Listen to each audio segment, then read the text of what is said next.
से पीटीआई ने दो ख्वातीन को जो इस वक्त जेल में है उनको पीटीआई ने सेनेट के टिकट्स दिए हैं। उसमें डॉक्टर यास्मीन राशिद का नाम है और सनम जावेद का नाम है। जबकि दूसरी तरफ सुना है कि पंजाब की वज़ीर आला मरियम नवाज शरीफ जो है वो अपना सेंट्रल जेल जो कोट लखपत है वहाँ नमक नमक पाशी के लिए जाना चाह रही हैं। मुझे तो यही पता चला है। तो वहाँ पे जो ख्वातीन कैद है पीटीआई की, उन्होंने बड़ा सख्त एहतजाज किया कि भाई हम हमारे सामने उनको ना लाया जाए। लेकिन जेल सुप्रीडेंट ने उनको इंस्ट्रक्शंस दी हैं कि आपने बड़े तमीज के साथ पेश आना है। तो इसके इसके ऊपर भी थोड़ी सी रोशनी डालिएगा। और दूसरा ये बताइए कि जो सुप्रीम कोर्ट में केस लेके जा रहे हैं पीटीआई वाले मखसूस नशिस्तों के लिए, क्योंकि ये बड़ी अहम बात है। क्योंकि देखें ना, मखसूस नशिस्तों का ये मामला आ गया है कि जब बाप पार्टी बनी थी बाद में, उसको तो आपने मखसूस नशिस्तें दे दी थी, लेकिन यहाँ पे आपने काफी हर्डल्स पीटीआई के लिए खड़ी की हुई हैं। और जब जिनकी 5-5 सीटें और उनको 10 मखसूस नशिस्तें दे दी जाए, तो कम से कम फिर अवाम की रिप्रेजेंटेशन तो असेंबली में और सेनेट में नहीं आती। तो इन दोनों चीजों के ऊपर जरा रोशनी असल बात डालिए। यह है कि अब पीटीआई के अपने वकील जो हैं वो इस बात को मतलब रीट्रेट कर रहे हैं कि वाकई पीटीआई से गलती हुई। उन्होंने एक ऐसी पार्टी के साथ जाने का फैसला किया जिसने इलेक्शन ही नहीं लड़ा था, जिसने कोई सीट ही नहीं हासिल की थी जनरल इलेक्शन में, और वो अपनी इसको गलती मान रहे हैं, अली जफर समेत बहुत सारे लोग। और कुछ लोग लीगल माइंड्स ये कहते हैं कि सियासी तौर पे तो ये ज्यादती है पीटीआई के साथ, लेकिन जो केस है वो बहुत कमज़ोर है। और इसलिए पेशावर हाई कोर्ट से इनको रिलीफ नहीं मिल सका। और अगर पेशावर हाई कोर्ट से रिलीफ नहीं मिल सका तो बाज़ लोग कहते हैं कि सुप्रीम कोर्ट से भी रिलीफ मिलने का कोई चांस नहीं है, पहली बात। दूसरी बात ये है कि ये जो प्रोपोर्शन जो रिप्रेजेंटेशन होती है ना ख़वातीन की, वो होती है कि वो जितनी भी औरतें जितनी भी सीटें पार्टियां सिक्योर करती हैं उसके तनासब से उनको मिलती हैं। लेकिन चूंकि पीटीआई के सारे कैंडिडेट आज़ाद जीते थे, वो किसी पार्टी में शामिल नहीं थे, लिहाजा उनका प्रोपोर्शन उस तरह से नहीं बन रहा था। उन्होंने अपना प्रोपोर्शन बनाने के लिए एन ब्लॉक एक पार्टी ज्वाइन की जिसको रिकॉग्नाइज नहीं किया गया कोर्ट्स में, ना स्पीकर ने, ना इलेक्शन कमीशन ने, ना कोर्ट ने, ना अगर सुप्रीम कोर्ट भी नहीं करेगा तो फिर वो जो पार्टियां जीती हुई हैं उनके अंदर उसी तनासब से वो सीटें तकसीम हो जाएंगी। तो ये तो एक कानून है। तो अच्छा, जहां से अब कानून जो भी होता है ना नसीम साहब, कानून जो होता है ना उसके अंदर दिल नहीं होता, वो एक शफाफ किस्म का एक रियाजी के मुताबिक उसके ऊपर इम्प्लीमेंटेशन होती है। तो खातन पे इसलिए एक चीज ऐड कर दूं, इसमें आपने बड़ी अच्छी बात की है।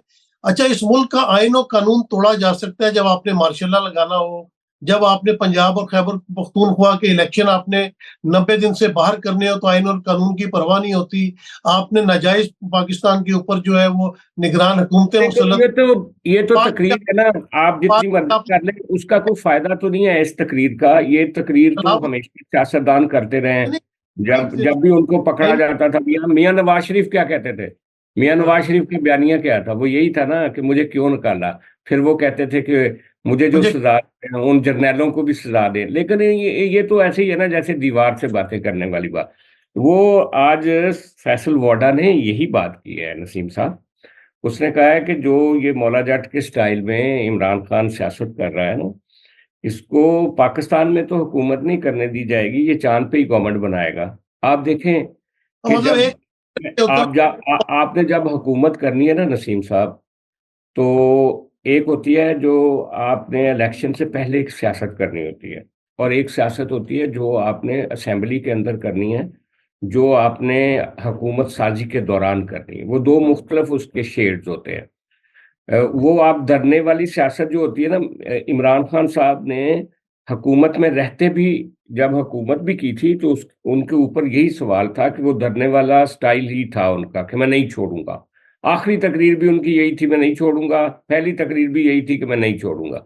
और उसका नतीजा ये तो जरूर हुआ कि उनको एक मकबूलियत मिल गई, उनको बड़ा हैवी मैंडेट भी मिल गया। लेकिन पाकिस्तान की जो ग्राउंड रियलिटीज है ना, जिनके जरिए इमरान खान जिनके कांधों पे बैठ के पहली दफा इक्तदार में आया था, उनको ये पता है कि अगर दो 30-30 साल पुरानी पार्टियों को वो मारते हैं और पीछे करते हैं और फिर आगे करते हैं, तो ये कोई ख़ास किसी देवता की औलाद तो नहीं है ना कि इसके साथ कोई अलग ट्रीट किया जाएगा। वोट बैंक तो उनका भी था, मियाँ नवाज़ शरीफ हर ज़िमनी इलेक्शन जीत रहा था, People's Party Benazir Bhutto thumping majority थी, लेकिन कभी उसको 2/3 मेजॉरिटी नहीं दी गई थी। ये पाकिस्तान की ग्राउंड रियलिटीज़ हैं, इनके साथ मिलके आपको एक रास्ता बनाना पड़ता है। फिर दूसरा सियासत करनी पड़ती है। अभी आप देखिए उन्होंने सबसे हॉकिश आदमी को चुन के वज़ीर आला बनाया सरहद का।